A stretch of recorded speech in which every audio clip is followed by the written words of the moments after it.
So tonight, because we've started the month of May, the topic really fits well. The month of May, we honor and remember Mary. And so tonight, that's what we're going to talk about. We're going to talk about Mary as God's masterpiece. And there's so much to talk about when it comes to Mary. So I was kind of like, what exactly should I say? And so one of the things that kind of came to my mind when it comes to Mary is, sometimes if we get these kind of questions, I don't know if you've ever had these, so what's up with you Catholics and with Mary?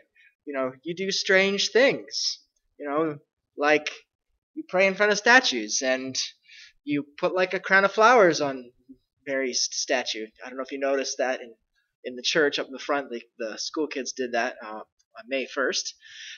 Or you do things like processions through the streets with statues of Mary. What's with all these weird things that we do when it comes to Mary and part of our faith? Because some people will look at it and they'll be like, that's proof that you guys worship Mary. But just as a spoiler, we don't worship Mary. In case anybody was confused about that. But it's usually not us usually we know that, right? We know, no, I've never really tried to worship Mary. We honor her in a very special way, and so we'll see through this why we do that. And it really goes back to the important place that Mary has in God's plan, his plan of salvation for us. Mary plays a very, very important role. And so that's why she becomes why we treat her the way that we do. And it's very much within our Catholic tradition of doing it. Since the Reformation, when we have other of our brothers and sisters that are Christians, often they may not spend as much time talking about Mary or thinking about her. Sometimes they'll relegate Mary to Christmas time. So you'll see her put up in nativity scenes, talked about at Christmas, and then, the rest of the time we don't really think too much about Mary. Well, the thing is that, yes, obviously that's a point in which Mary was very, very important in God's plan of salvation. But it wasn't as if Mary was just some random young woman that God chose to bring his son into our world. She was always part of his plan. He had prepared everything from the very beginning. So what we're going to do tonight, of all the things that we could do when talking about Mary, we're going to look at the scriptures, and we're going to see how God wove, just as he wove Jesus into his entire plan, so too he wove Mary into the entire plan. So what we can do is we can go all the way back to the beginning of the Bible, start in the first chapters, and we're going to look at creation. So if we look at creation, the book of Genesis, we can see some parallels happening when we read the Gospel of John. So you're probably aware that when you start reading the book of Genesis, it says, "In the beginning, when God created the heavens and the earth." So that hopefully sounds familiar too. Well, that's exactly the way John's Gospel starts. In the beginning was the Word, and the Word was with God, and the Word was God. So what John is trying to do in his Gospel is he's trying to point people, hey, think of creation. Because there's about to be some parallels that are going to be drawn here at the beginning of Genesis compared to the beginning of the book of John. So we see some of those other things. So for example, it says that God separated the light from the darkness. He made the day and the night. Well, in John's Gospel, he talks about how with Jesus' coming, a light has now shone in the darkness. So these images of light and dark to try to parallel the old and the new. Another thing that we see is in there, when God is going to create the world from out of chaos, out of nothing, it says the Spirit hovered over the waters. Well, once again, in an image that we see in the first chapter of John is we see Jesus being baptized and the Holy Spirit hovering over the waters of where he's baptized. So there's all these parallel images that we see. And in case we miss all this, John gets even more explicit. So he starts using the words of the days. So in Genesis, remember, there's the 6 days of creation, and then on the seventh day, what does God do? He rests from all the work that he had done.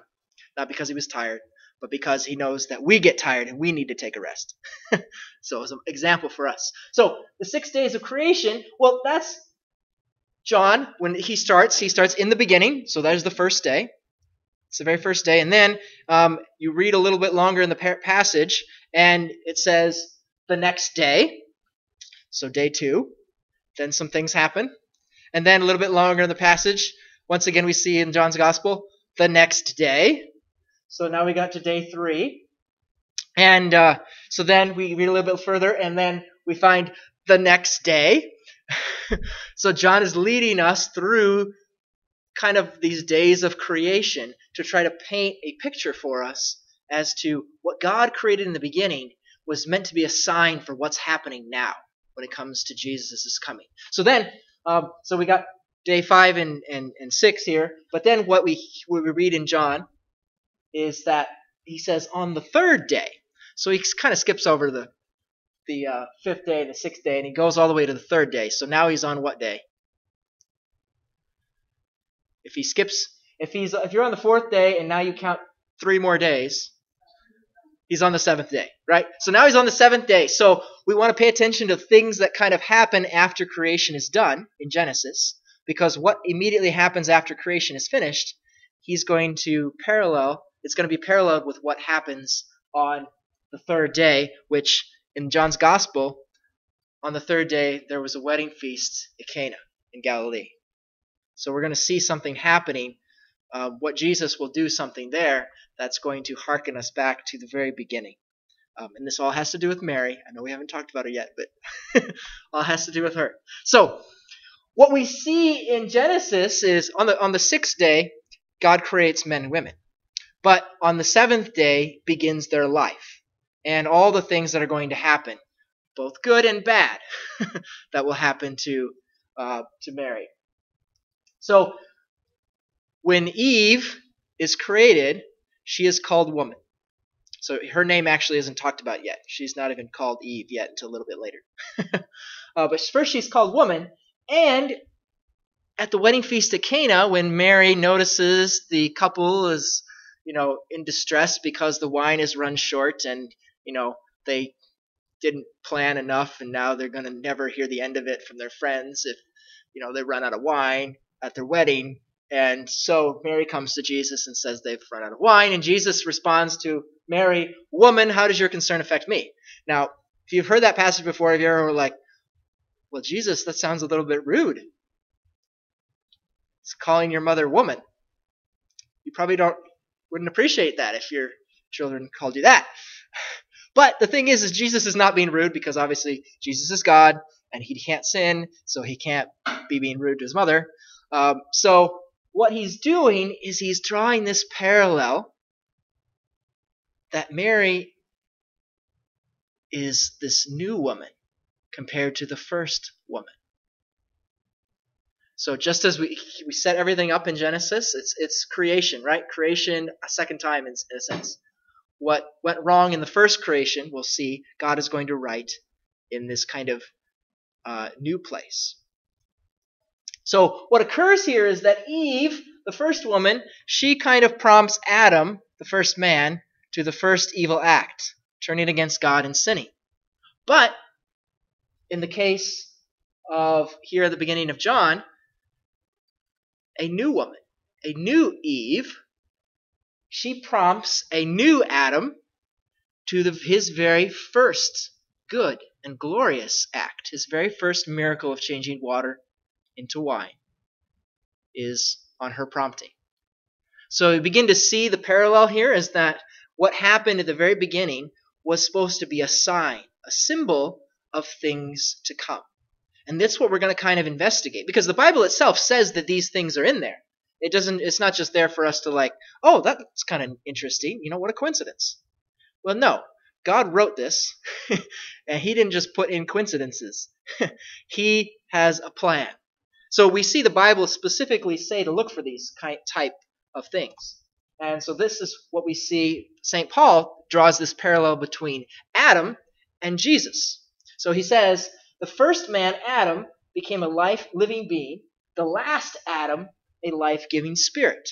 So he goes on, but he's explaining, he's comparing and contrasting the first Adam and then the last Adam, or the new Adam, Jesus, and the difference between them. So, and he says in another place in Romans, Paul says that Adam, who is a type of the one who is to come. So Adam was a type, a foreshadowing, an imperfect model of who Jesus would be when he comes. So this is going to happen all over the place in the Bible. We're only going to look at how it applies to Mary tonight, but it's everywhere in the Bible. It makes the Bible gets really exciting when you see these things. So this is called typology. So it's the study of types. So types are figures or models that occur, especially for the Bible in the Old Testament, that help prepare for what's going to come in the New Testament. So in this case, Paul uses the example of Adam as a type of Jesus. Well, and the parallel that we're drawing first here with Mary is that Eve is a type of Mary. So we see these types all over the place, and so these are some of the parallels that we're gonna draw. And it shows us that God, from the very beginning, was planning for these other things. It wasn't as though God created the world and He had no plans for Jesus at all. No, He had these plans. God knows the entire picture when it comes to His plan. So we can look at some of the more things that happened. Well, when Eve sinned, when Adam and Eve sinned, because it's really, you can't really separate the two. Adam and Eve sinned together, basically. So when they sinned, they listened to the bad angel, the serpent, right? Satan, the one of the fallen angels. So they listened to that and basically brought death and destruction into the world. Well, now we have Mary, the new Eve. She listens to the good angel, Gabriel, and brings forth salvation through the new Adam. And so that's exactly what's portrayed here in this painting, is that you've got the fall on one side, and then you have the redemption, the solution to the fall on the opposite side. We'll see here in a moment that actually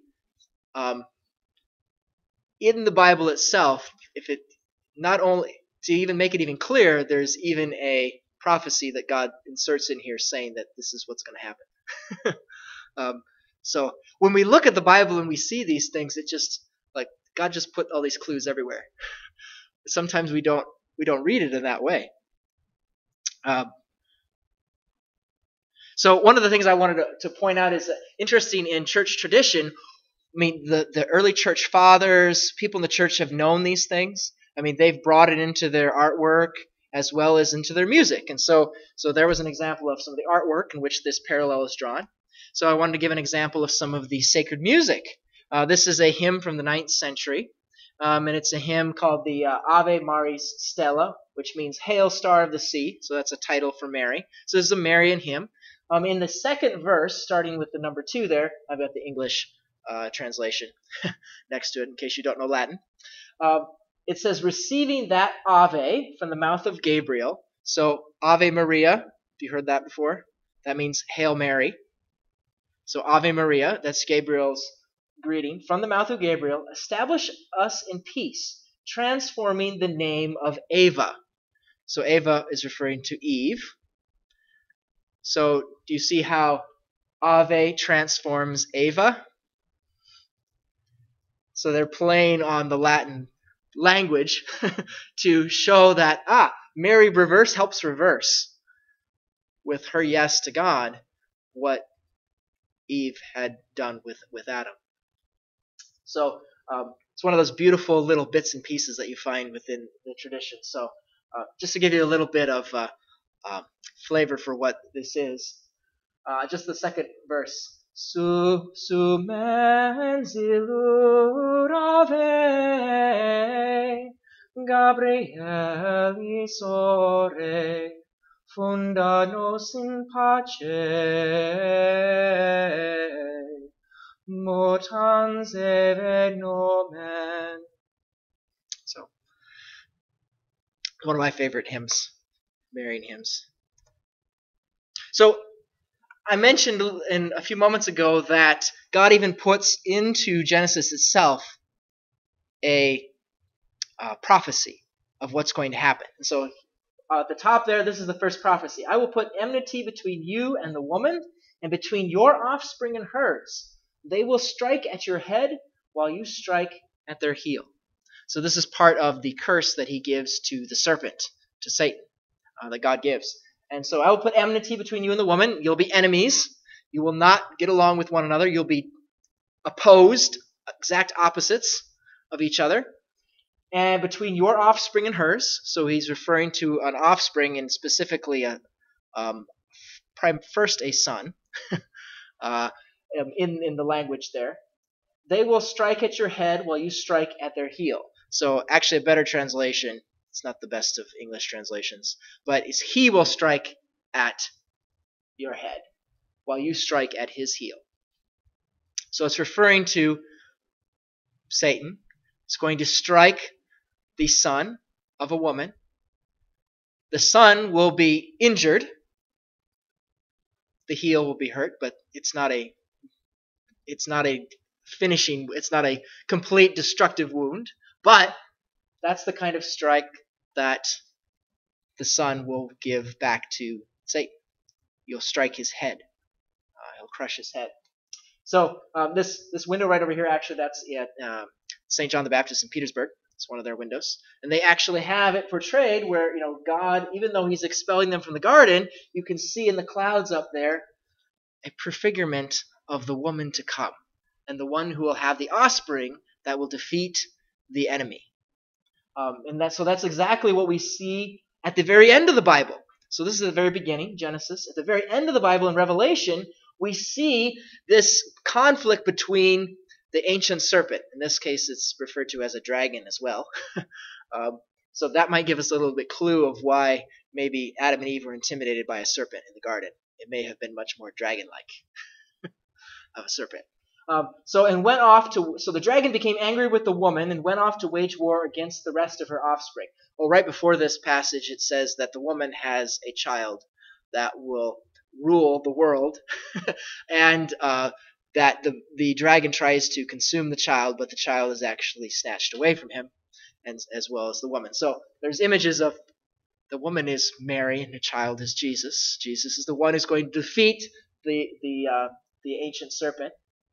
So in Revelation, we see, we'll come back to that passage in Revelation because we see the woman described as being clothed with the sun, on her head a crown of 12 stars, and the moon is under her feet. Often the way that we see Mary portrayed in artwork. Also, one of the interesting things that you'll note, have you ever noticed in statues of Mary, sometimes underneath Mary, you see a snake? So, like that one has it. The statue that I have right here has her foot is on the serpent. It's referring to Genesis 3:15, that Mary aiding Jesus in the plan of salvation. They work together. Sometimes we'll use the word co-redemptrix, but just co means with. That she, with Jesus, helps to bring the redemption of the world. Not that, she's the Redeemer. No, Jesus is. But she works within his plan in order to bring this about. In a sense, we also have to work with God and allow him to work his plan of redemption in our lives, too. So just as Eve was a very real part in losing God's life, God's grace, so Mary becomes a very real part in helping regain God's life of grace. Of course, when is the moment that the serpent's head is struck a mortal wound? It's the same time in which the new Adam is struck what seems to be a mortal wound, but isn't. So what moment is that? It's when he dies on the cross. So this is his moment of triumph when he crushes evil, because in his rising again, he destroys the consequences of sin, which is death. Destroys death forever. So this is when Jesus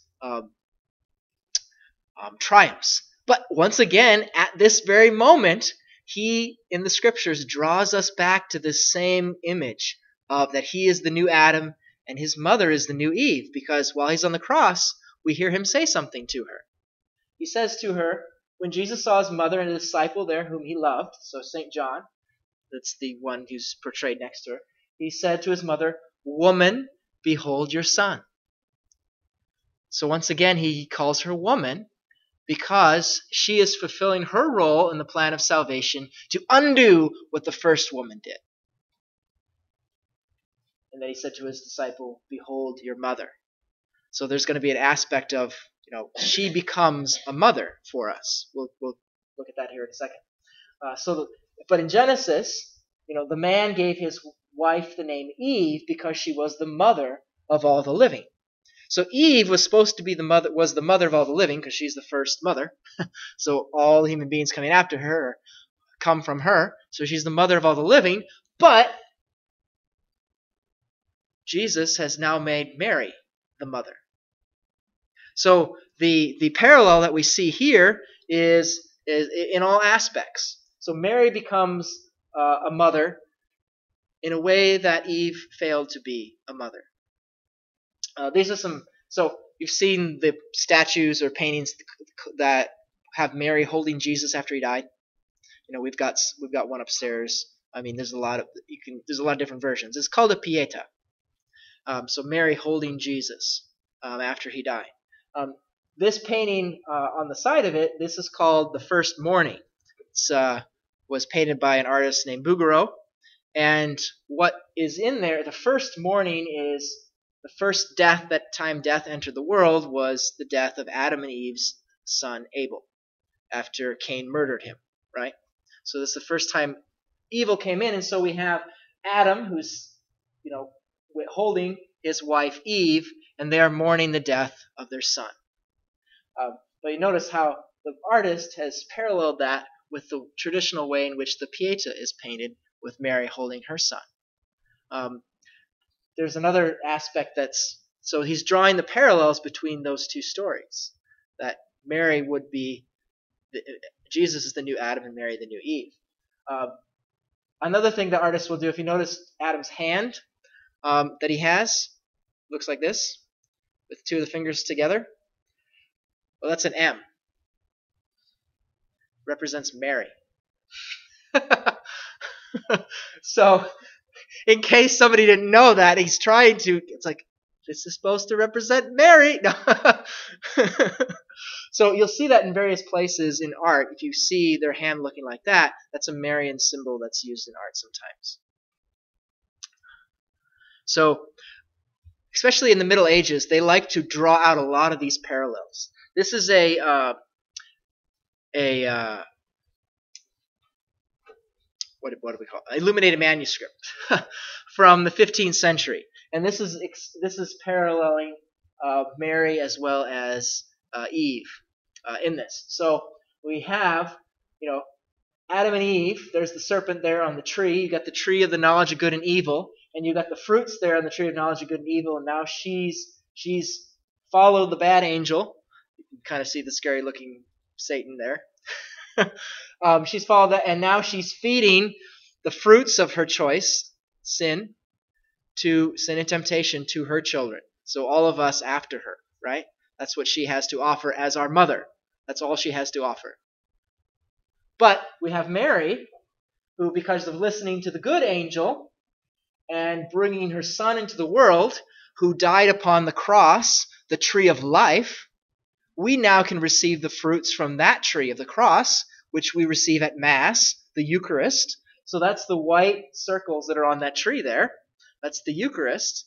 That's what Mary can now offer her children, that her son has done for us. So it's paralleling those Mary as being the new Eve.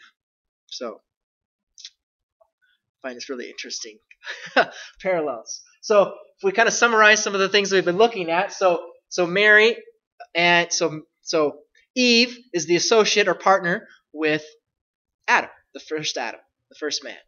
Mary then becomes the associate with the new Adam, so she becomes the new Eve. Both were created in grace within that relationship with God, and both were virgins. But unfortunately, they took different paths. Eve took the path away from God.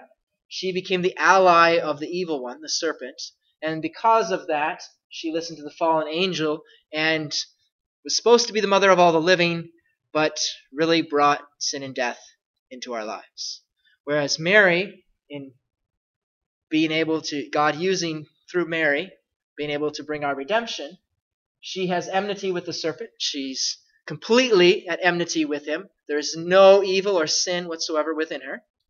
She listens to the good angel, freely chooses to follow God, and through that becomes the mother of all the faithful, becomes our mother, as we heard Jesus call her from the cross. So this image of Mary being the new Eve is really the scriptural background for why we teach that the Immaculate Conception. So Immaculate Conception does not mean that Jesus' conception. It means Mary's conception. From the moment of Mary's conception, she was free from all stain of original sin. So she had no sin. And it's because she's the new Eve. You know, if the first Eve was born into God's grace, well, how could the second Eve not be? You know, because the new Adam was, you know. So how would the new Eve not be? Also, enmity with the serpent means there's nothing within her that is an ally to the evil one. So there can't be any sin within her, otherwise she'd be an ally with the enemy. So in order to be at war with the enemy, she has to be without sin. And so finally, the angel Gabriel, in fact, you know, basically acknowledges it because he says, "Hail, full of grace." She is filled with God's grace. In order to be filled with God's grace, you can't have sin within you. So there's a so this is a dogma of the church. It's defined infallibly by the Pope in 1854. There's only a few things that have been defined infallibly. Some of them have to do with. There's another one about Mary that we'll talk about later. But it's a beautiful passage from the Venerable Fulton Sheen. It's a little bit funny too, where he says, you know, I can never see why anybody in this day and age should object to the Immaculate Conception, because some people will object and say, well, how could Mary be immaculately conceived? I mean, you know, everybody has sin. God come to save everybody, which is true. But Jesus happened to apply his salvation to Mary prior to him dying on the cross. I mean, God can kind of do that. But he said, I could never understand why anybody should object to it. You know, because all modern pagans believe that they are immaculately conceived. If there isn't any original sin, then everybody's immaculately conceived. Nobody has any sin. So why do they shrink from allowing Mary what they attribute to themselves? You know, and think about it. I mean, people who think, well, I don't really do anything bad enough. I never have to go to confession. I'm a pretty good person. Well, you think you're more immaculately conceived than Mary? That's basically what you're saying. But he further continues and he says, well, you know, if you could have pre-existed your mother, if you could have been around prior to your mother, it's wonderful. You know, hopefully we all love our mothers. But if you could have lived prior to her, wouldn't you have made her the most perfect? Even taken away maybe the things that aren't quite perfect within her? I mean, that's what God would do. He would make the most perfect mother he could possibly make for himself. Another image a beautiful image that he uses is God made a perfect garden in which to bring us in. And he says that then God planned on remaking creation by redeeming us. But before doing so, he would make another garden. It'd be a garden over whose portal the name of sin would never be written. A garden in which there would flow 4 rivers of redemption. A garden so pure that the Heavenly Father would not blush at sending his own Son into it. And this new garden was our Blessed Mother.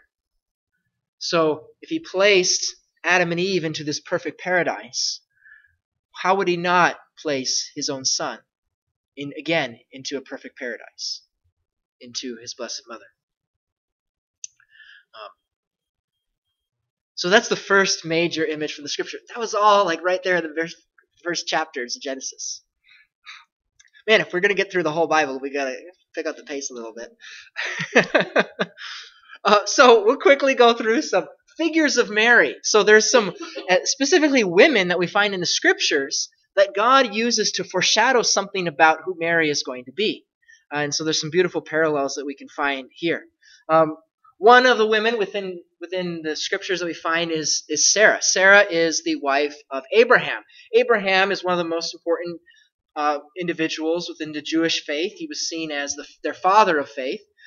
He is their patriarch, in a sense. And so she is the wife, so she would be the matriarch of their faith. So Abraham and Sarah,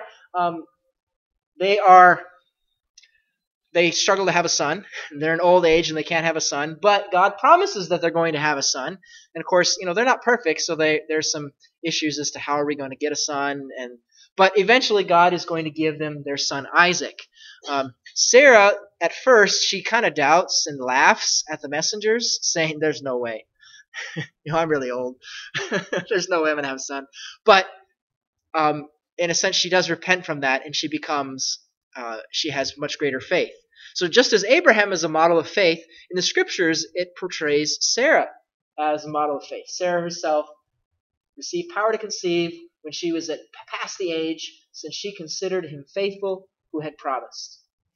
So she is an example of a woman of faith, just as Abraham is an example of a man of faith. So with Sarah, we can find some parallels with Mary. So Sarah was the mother, basically, of the chosen people, of the Jewish people. So too Mary is the mother of the Christian people, of God's chosen people, the mother of the church. Sarah had a heroic faith, because there was no natural way what God's promise would happen could occur. It's just not possible physically for her at her age to have a child, which is why she laughed. But once she got to a point in which she could, yes, now I believe you, Lord. Where Mary is even better. Mary's heroic faith goes a whole step even further, because even though for Mary, she's not married, she doesn't know a man, there's no possible way for her to have a child, yet she unquestionably believes the Lord that when he says you're going to have a son, that she will have it. So Mary, there's a parallel there, but Mary takes it to another level. And we see this throughout the parallels between the women we find in the scriptures, that Mary is the perfection of what they attempt to do. And it makes sense if she doesn't have any sin, right? She's able to do what they were unable to do. Both of them were unable to have a child in the state that they were. Sarah was infertile. Mary was a virgin. But it points out that the formation of God's family can only be done by God's power. It can't be done by our own abilities. So that's Sarah. We can move ahead to Rebecca. Rebecca was the wife of Isaac. So Isaac, of course, the son of Abraham and Sarah. So this next generation following. So she was the mother of Jacob and Esau. So those are the sons that you might have heard about, Jacob and Esau. So one of the important instances is Rebecca helps Jacob receive the father's blessing. Now, the thing is that the oldest son should receive the blessing, and Esau was slightly older than Jacob because he just barely got out of the womb right before Jacob. They're twins, so he's technically older, so he should have received the blessing. But Esau really didn't want the blessing. He basically, told Jacob, "Sure, you can have it. I don't want it." But Isaac would insist that no, it has to go to the older son. So what Rebecca ends up doing is helping Jacob fool Isaac into believing that he's actually Esau. He puts skin on his arm, hairy, because Esau is very hairy and he's not, and so he fools him into thinking that he's actually Esau. So obviously it's not perfect, right? Because they're being deceptive. Rebecca was deceptive, but in St. Louis de Montfort, which is a saint who very much promoted devotion to Mary. He wrote a book called True Devotion to Mary. Within that book, he parallels Rebecca and Mary. And so some of the things that Rebecca does, Mary does for us in an even greater way. So Rebecca was looking out for the interests of Jacob. He says, so too does Mary look for opportunities to try to enrich her children, us. She's striving to try to lead us to what is good, just as Rebecca did for Jacob. Rebecca gave advice to Jacob, son, follow my counsels. This is what we're going to do. Well, Mary gives even better advice. She doesn't advise us to be deceptive, but instead she advises us to do whatever Jesus, her son, asks us to do, right? That's what Mary says at the wedding feast of Cana. Do whatever he tells you. So then Rebecca prepares the goats the way that Isaac likes them, because this is the way that, so that the food appears to come from Esau rather than Jacob, because Jacob wasn't as good at that. He wasn't a cook. No. Or a hunter. And so prepares it the way Isaac likes, and so says Mary knows exactly what the divine taste is, what is good, in a way that we don't always know. And so she can help point us out to what is the greatest good for us. Covers Jacob with skins to make his arms feel hairy.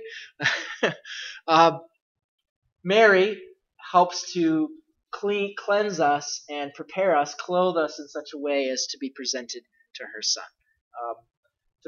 Through Rebecca's assistance, Jacob receives Isaac's blessing, and so Mary, through her intercession, she prays that we will receive God's blessing.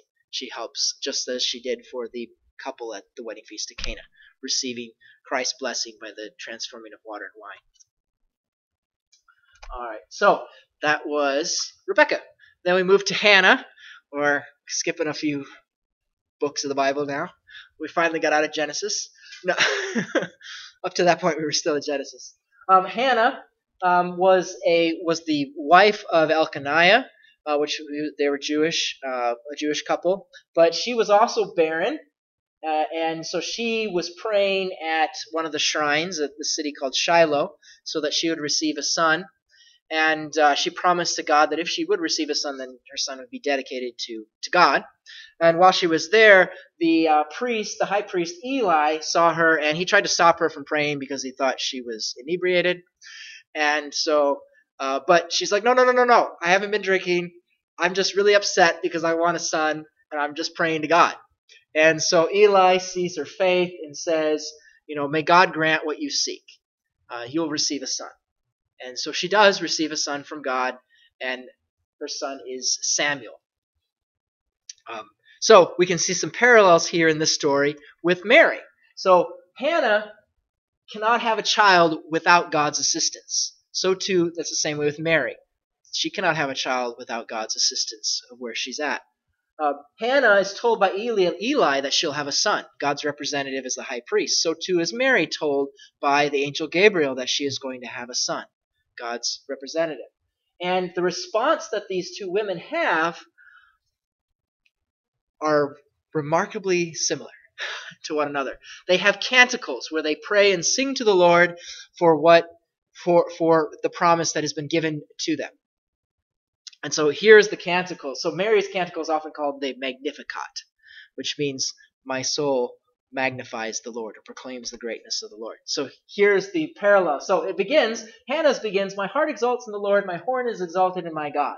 While Mary's starts, my soul proclaims the greatness of the Lord, my spirit rejoices in God my Savior.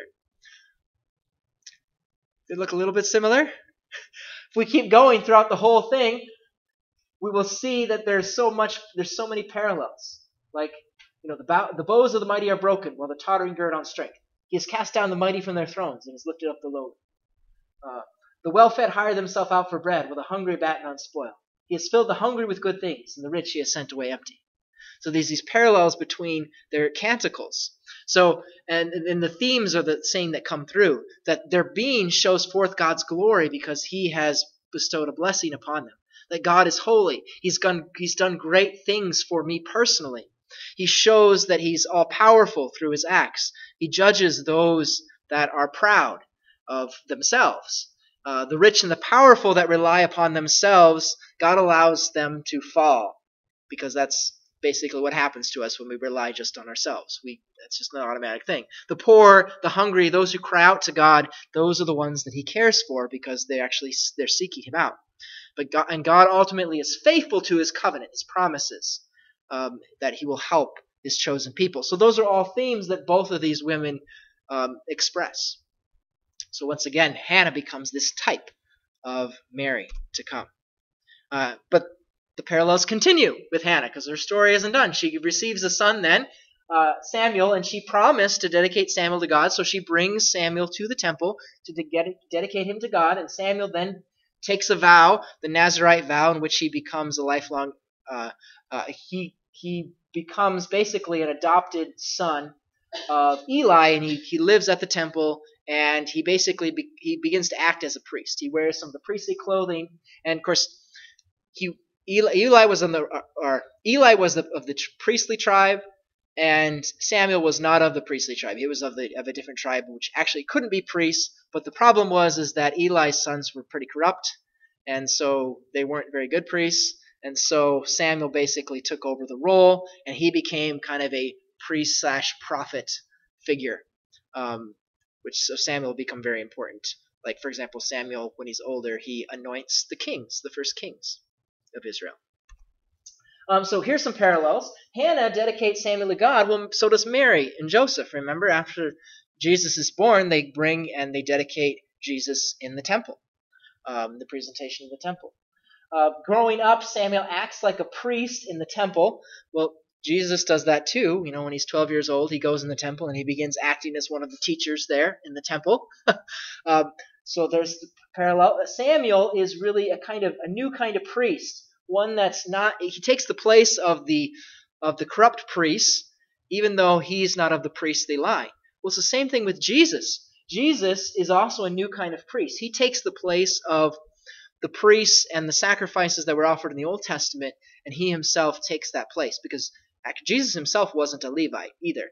Jesus was of the tribe of Judah, which is the tribe of the king of David, which weren't technically priests, but Jesus becomes a priest the way that Samuel did. So there's the parallels there between Hannah and Mary, Samuel and Jesus, with mother and son.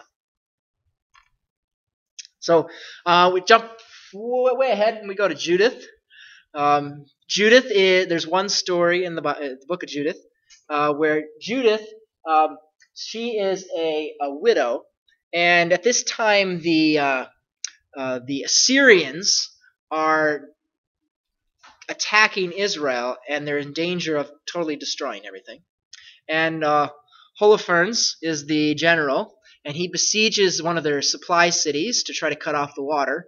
And if he succeeds in doing that, then Jerusalem will fall. So this is like the pivotal moment. Like if something doesn't happen, all of Israel will fall to the Assyrians. And so what occurs is Judith, whose name means Jewess, so she basically represents Jewish women through her name. She represents the faith of Israel. And so after prayer, spending time in prayer and fasting, she then allows herself to be captured by the enemy. Of course, if you can think about the kinds of things that might occur to women that are captured by the enemy during those times, that's a pretty bold thing to let her happen to herself, right? So she allows herself, she's taken in, though as a traitor. She convinces them that she's given up on Israel and that she wants to become an Assyrian. And of course, Holofernes is, full of himself and thinks, well, of course, she's seen me, so that's why. And so while Holofernes is sleeping, she beheads him. And yes. And they're able to defeat the Assyrians. She escapes, and they're able to defeat the Assyrians because she, cuts them off at their leadership. So there's some parallels with her and Mary. Obviously not exactly the same, because Mary doesn't quite do that, right? But the parallels is that Judith, well, first of all, it was her physical beauty that basically betrayed Holofernes. So Mary has this spiritual beauty, beauty beyond all other human creatures, because she's full of God's grace. Judith then destroys the force of evil, and so too does Mary, as the new Eve helps Jesus, her son, destroy the force of evil. Another womanly figure is Esther. So Esther is, this is from a little bit further on in time. Many of the Jews had been taken into captivity in Persia, and so the Persian king, there was a family spat about his current queen, and he ousts her from the royal household, and then he goes and he's like, I need to find a new queen, and he makes Esther the queen. She wins the beauty pageant and becomes the new queen. And but she's a Jewish woman, which he doesn't know that. She doesn't reveal that she's Jewish. She becomes the queen, and in the course of her becoming queen, Haman, which is the second in command underneath the king, he has this. He plots out the extermination of the Jewish people that are living in their land. He wants to absolutely annihilate them. When the Jews hear about this plan, then Esther is spoken to and asked, "Will you talk to the king about this?" But the problem is that in their laws of that land, that the queen could not come into the king's presence unless he asked. And so, but this needed, she needed to do something right away because the date was set for when the Jews were going to be destroyed. So, praying and fasting again, she prepares herself, and then she goes in, trusting God, into the presence of the king, who had every right at that moment to destroy her. But instead, he invites her in, and through a course of events, Esther is able to bring up this to the king, and the king stops the extermination of the Jews. So she saves Israel through that. So here's the parallels between Esther and Mary, is that both are of humble origins, nothing royal about them, but yet they're able to captivate the king by who they are, by their beauty, one external, one internal. And they intercede for first the Jewish people and then for the church to the king. And so through their intercession, there is a salvation from death. So the Jewish people are saved and we are saved from sins as Mary intercedes on our behalf. Oh my goodness, we're pretty much out of time, and there's so much good stuff. All right, we have to get in the Ark of the New Covenant. We have to do the Ark of the New Covenant. So, have you heard of the Ark of the Covenant? So, Indiana Jones, right? No. So, Ark of the Covenant is the golden box with the angels on top that would hold the Ten Commandments. There's a couple other things that are in it as well. We'll look at here in a second. But the Ark of the Covenant was a place where God basically where his presence was with the Israelites. So wherever the Ark of the Covenant is, that's where he was with them. So they would carry it into battle sometimes, for good or for worse, sometimes. They would also bring it then when they finally reached Israel, they brought it and placed it in the Holy of Holies in the temple. And that's the place where they would go, where God's presence would be among them. So this is their holiest item that they had, because this is where God... sometimes they refer to it as God's footstool, in a sense. But that's where God would connect to our earth and be with us, present. But unfortunately, the ark was then lost through the course of their history. So at the time of Jesus, for example, there was no ark in the temple anymore. It had been lost generations prior. So the thing is that the ark was so important to the Israelites, but yet it was such painful that they lost it. No one knows what happened to it. It was during the time of Jeremiah, when the Assyrians and the Babylonians were coming in to destroy the city, they took it off into the hills, and it was never seen again. The Jewish people took it off into the hills. It was never seen again. So, interesting, the next time the Ark of the Covenant is mentioned is in the very last book of the Bible. John is having a vision of heaven, and he sees in God's temple in heaven. Ooh, in the temple. What's in the temple? Well, the Ark of the Covenant ought to be in the temple. That's what's supposed to be there. And so it was opened, and there was the Ark of the Covenant. Was seen. Yes, it's not lost anymore. There's the Ark of the Covenant. And so, when John is saying this, everybody's going to have the attention. Like, yeah, tell me about the Ark of the Covenant. And so, as it continues, it says, there was flashing of lightning and voices and peals of thunder, and earthquake and heavy hail. It's this kind of divine... that the kind of storm cloud represents God's divine presence. It's the same kind of thing that happened like on the mounts on the Mount Sinai. There was a storm at the top of the Mount Sinai, which represents God's presence. So yes, this is the place where God's presence is. Tell me about the Ark of the Covenant. Okay. And a great portent appeared in heaven, a woman clothed with the sun, with the moon under her feet, and on her head a crown of 12 stars. She was with child, and she cried out in her pangs of birth and anguish for delivery. He's just described the Ark of the Covenant. But he's also described Mary. Mary is the new Ark of the Covenant. So we can see the parallels between the old Ark of the Covenant, the box, the golden box, and Mary. So in the Ark of the Covenant, there were three things that were stored within this golden box. First was the Ten Commandments. That's the law of God in stone. There was also a golden jar with manna. So that's the strange bread that came down from heaven that they fed off of when they were wandering in the desert. And then there's also the rod of Aaron. So Aaron was the first priest, and this was his staff of authority, which actually had blossomed as a sign of that he had God's power. And so when it's if we parallel that with the new Ark of the Covenant, the Ark of the New Covenant with Mary, Mary within her was an ark, a place where not the law of God in stone, but the law of God in flesh. Jesus himself is the Word, right? So that's the living Torah. Torah refers to the first 5 books of the Bible, and also the law itself, the Ten Commandments. So the first ark held the miraculous bread from heaven, the manna. Well, the new Ark of the Covenant held within her the Eucharist, the living bread. Jesus, I'm the living bread. Not just the manna, but now this bread you eat, you shall live forever. And finally, the Ark of the Covenant held the rod of Aaron, representing his priesthood, where in the new covenant was the priest himself, Jesus, the high priest himself.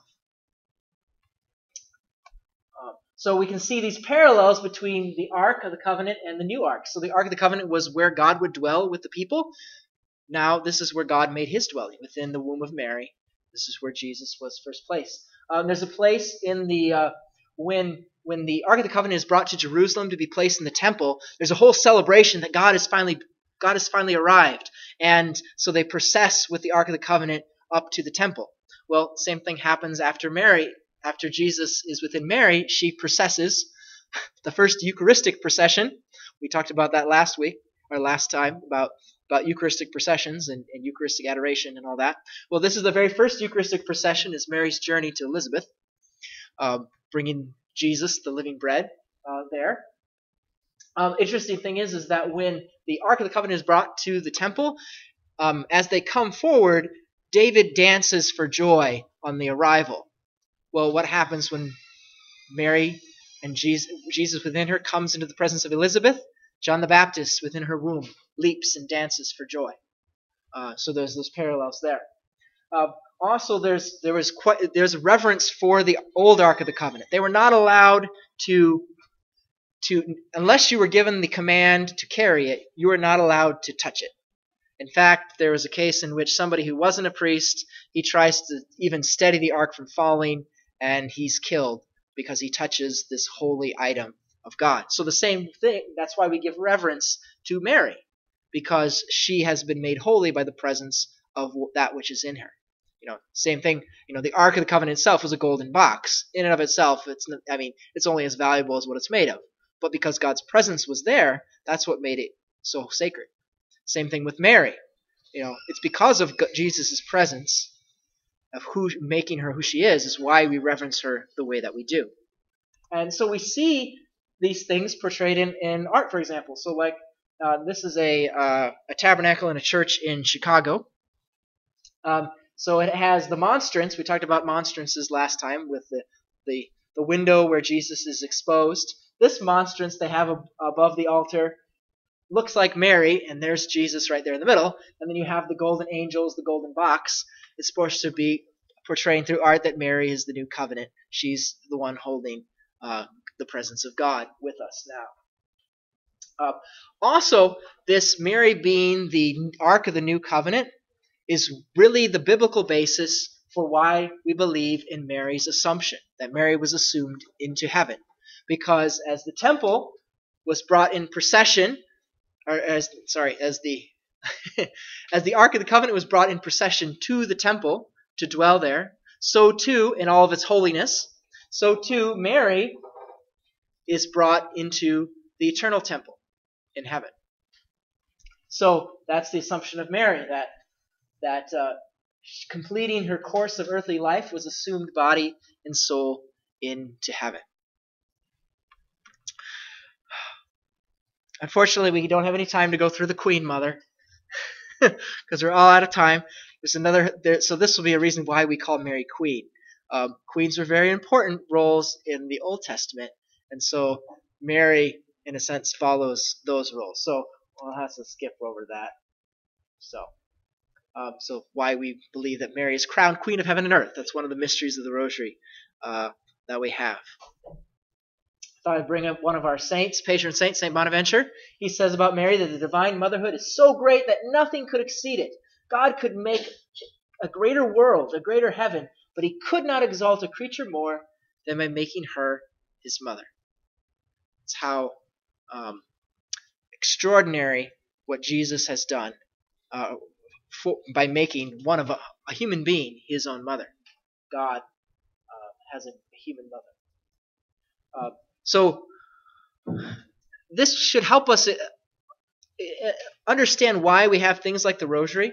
So when we have mysteries of the Rosary, it's not just saying prayers over and over and over again. We're supposed to be reflecting upon Mary and Jesus and the story of salvation, what God has done for us.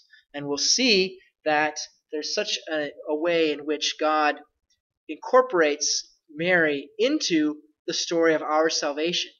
And it continues not just then, through in Scripture, but it continues throughout history. So when we see things like apparitions of Mary, we don't have time to go into any of them, but things like Our Lady of Lourdes, Our Lady of Fatima, Our Lady of Guadalupe. Mary comes into our lives even after the Scriptures are done, even after she's returned back to heaven. She still is our mother, and she comes in and plays an important role in our salvation.